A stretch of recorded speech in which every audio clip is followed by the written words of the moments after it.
Ah, ça fait un moment que je le cherche le titre de cette vidéo, mais là je suis content de ma trouvaille. Vie de rêve et déprimé, je te dis pas la honte en prime. Je trouve que ça résume bien, ça amène le côté léger, humoristique, et en même temps ça parle avec sincérité de ce qui se passe pour moi, et de ce qui se passe parfois pour quelques-uns d'entre nous, certains d'entre nous, certaines. C'est que, pas plus tard qu'il y a quelques jours, je pense à une amie qui me disait, voilà, j'ai tout réussi, j'ai des enfants magnifiques, des petits-enfants magnifiques, un job que j'adore, un mari génial, je suis en bonne santé, et elle ne le dit pas comme ça, mais j'entends qu'elle se fait chier, quoi. Ça déprime un peu. Donc bref, moi je suis là aussi, je me dis, regarde, là où je suis, voilà. Ok, j'ai mon ex ici à côté, je vais lui faire un massage tout à l'heure, on a passé un bon moment d'échange tout à l'heure.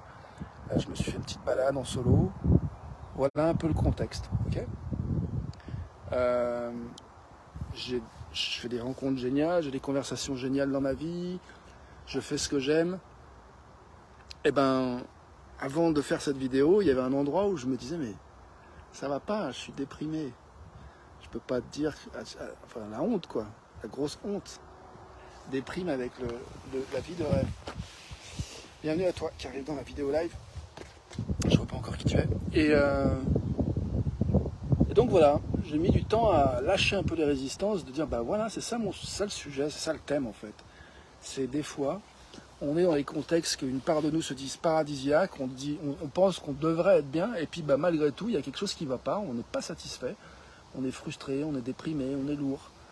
En tout cas, moi je suis passé par toutes ces émotions tout à l'heure, ce matin, fatigué, lourd, je m'ennuie, un peu désœuvré.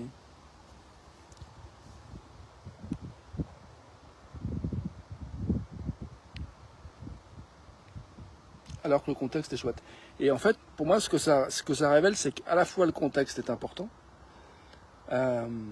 mais la clarté d'intention aussi, en fait.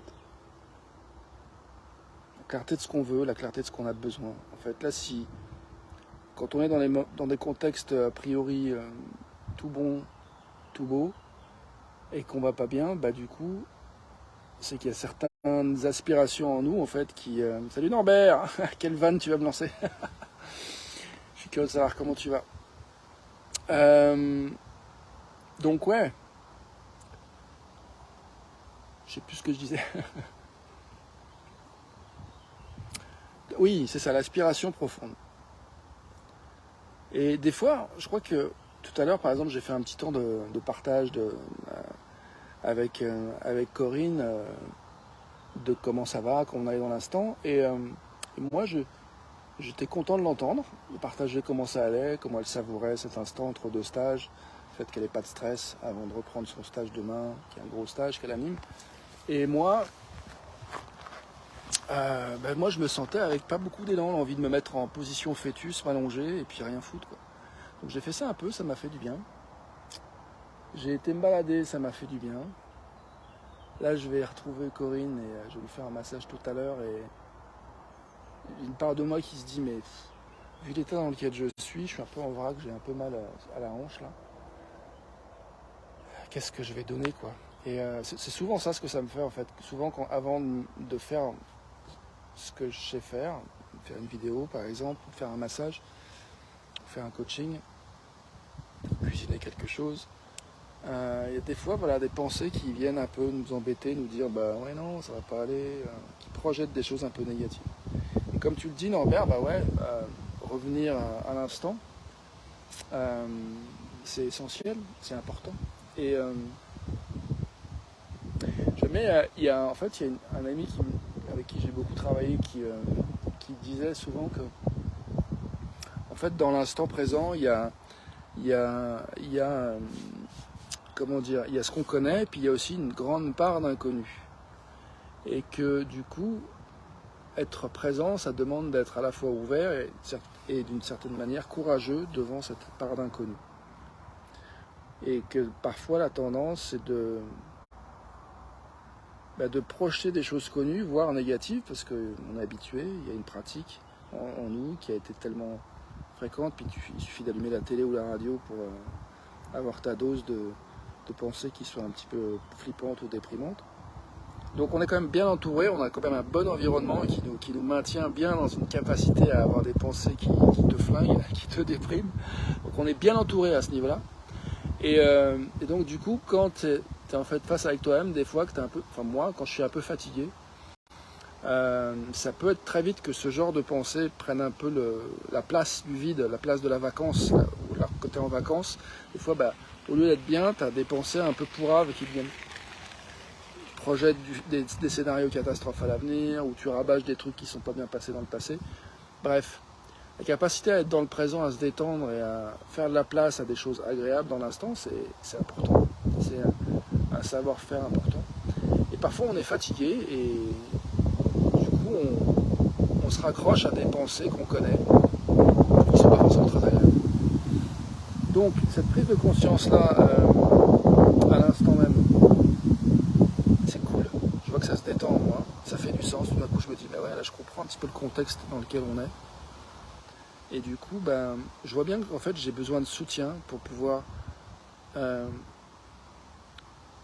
permettre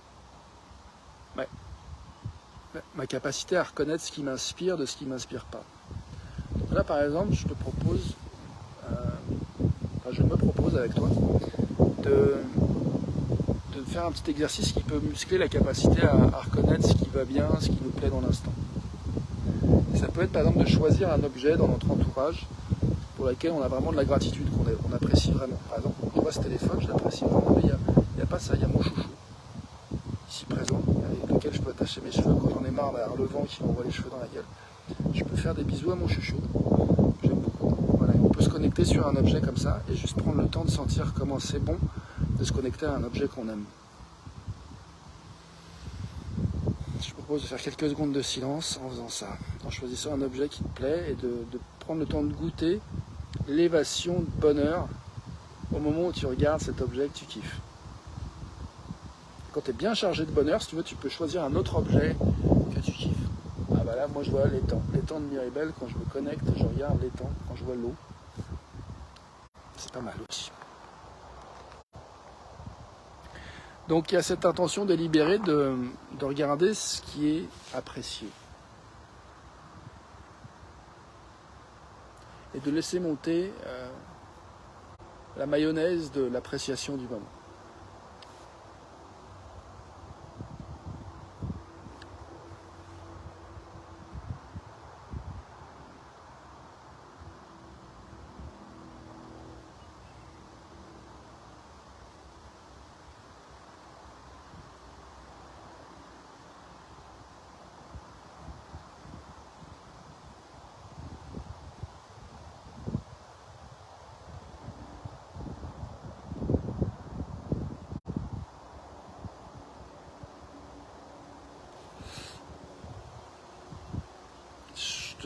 Je te suis vraiment très reconnaissant d'être là et je me suis reconnaissant d'avoir commencé cette vidéo et de la présence de l'eau, de l'étang de Miribel Jonage et de mon chouchou aussi et de mon téléphone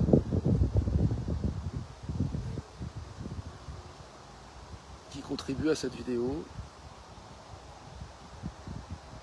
Et je vois que c'est vraiment intéressant de voir que ça demande vraiment du focus, de la concentration pour rester sur l'intention de choisir quelque chose de savoureux et de se laisser la place à ce qui fait plaisir plutôt que de se laisser aller à des habitudes de pensée un peu découragées, déprimées, à ressasser des choses un peu pas agréables, qui est quelque chose, je te l'avoue, très familier pour moi et c'est très facile.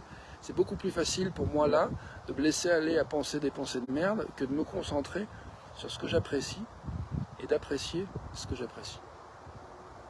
Donc je suis content d'avoir lancé cette petite pratique avec toi et je pense que je vais m'arrêter là. Je vais faire ma vidéo en anglais pour pouvoir rejoindre Corinne et la masser ensuite. Donc je nous souhaite où que nous soyons, de nous rappeler que nous sommes légitimes de ressentir ce que nous ressentons. C'est ok de se sentir déprimé. Quel que soit, c'est ok de se sentir joyeux, fou de joie. Et entre deux, c'est voilà, quoi que tu ressentes, on est légitime d'être là où on est. Et je nous souhaite, si jamais nos émotions sont assez pas faciles, tout l'accueil et la douceur qui permettent de décrypter en fait de quoi on a besoin, à quoi on aspire profondément, et de faire suffisamment d'espace à l'inconnu en soi-même pour être surpris et trouver des moyens, ou retrouver des moyens pour nourrir cette aspiration profonde qu'on a en nous et qui est importante. Moi tout à l'heure je parlais d'inspiration. La déprime, voilà, je me disais, je ne suis pas inspiré en fait. J'ai un besoin d'inspiration. Et en fait, le fait d'avoir retrouvé cet exercice où je peux choisir un objet et me concentrer dessus et vraiment sentir le bien-être que j'ai à me relier à ce sujet, cet objet, ce sujet d'attention qui me plaît, il se passe quelque chose, un voyage qui fait du bien, qui fait de la place à prendre soin de ce qui est important ici et maintenant, c'est-à-dire d'aller bien. Merci à toi, bonne continuation.